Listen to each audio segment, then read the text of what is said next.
What if I told you that consistency is actually a trap? We've been told that real growth comes from slow, daily routines. Do a little every day, they say. But if you look at the most brilliant minds in history and the latest neuroscience, you'll find a different truth. Real growth doesn't happen in a straight line. It happens in bursts. Michael Jordan didn't improve by playing casually every day. He trained in short, brutal blocks, high intensity, clear focus, then real recovery. Albert Einstein didn't think evenly across time either. He would obsess over a single problem, sometimes for days, then walk alone for hours, doing nothing that looked productive. Bruce Lee trained the same way. One movement, one principle, extreme focus, then release. Different domains, same pattern. As explained in the book Peak by Anders Ericsson, real improvement doesn't come from endless repetition. It comes from short, intense bursts of deliberate practice followed by recovery. If you've been grinding every day and feeling like you're hitting a plateau, you're not broken. You've just been missing the sprint and pause cycle that the brain actually craves. Today, I'll show you why your brain needs intensity and boredom more than it needs a 365-day routine. Don't get me wrong, routines are powerful. They reduce friction. Routines build the floor. They keep you from falling back and help you show up when motivation is low. But sprints build the ceiling. They are what actually raise your cognitive capacity and skill level. If you only have a routine, you are maintaining.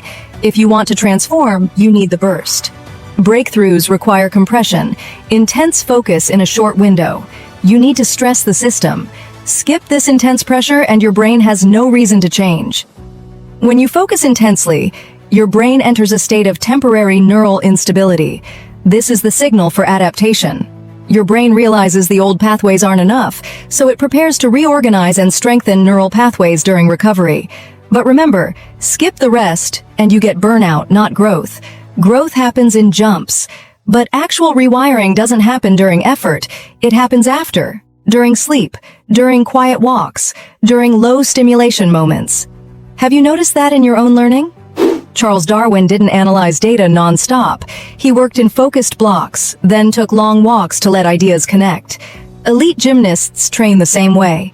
Short windows of extreme technical focus, then recovery, because coordination improves during rest. Even musicians follow this pattern. Beethoven didn't practice endlessly. He practiced intensely, then stopped, letting the music settle.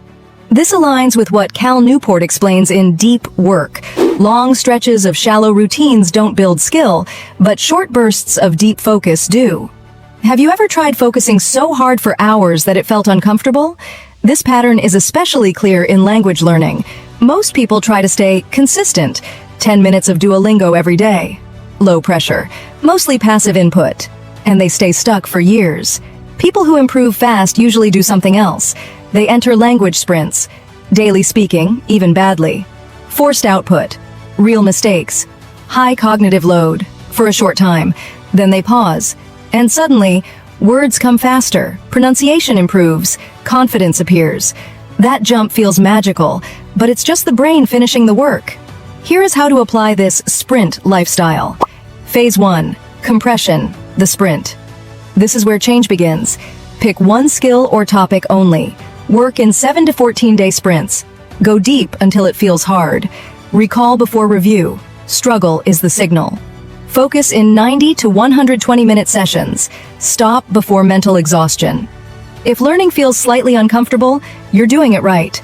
That discomfort is not weakness, it's neurons being challenged. Phase 2, separation, the pause. This is where the brain actually rewires. No new input. No podcasts, no passive learning. Walk without stimulation. Sleep is non-negotiable, as shown in Why We Sleep. Without sleep, learning doesn't consolidate. Let boredom exist. This phase feels unproductive, but biologically, it's when cognitive performance upgrades. Phase 3, integration, the jump. This is when progress suddenly appears. Clarity improves, recall feels easier, skills feel more automatic, confidence rises without effort.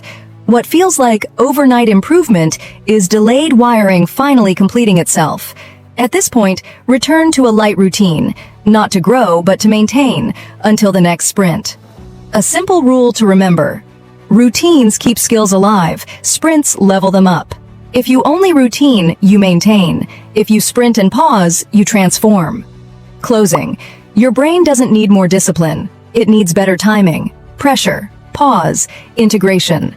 If you've been stuck, burned out, or plateaued, you're not broken. You've just been sprinting without stopping.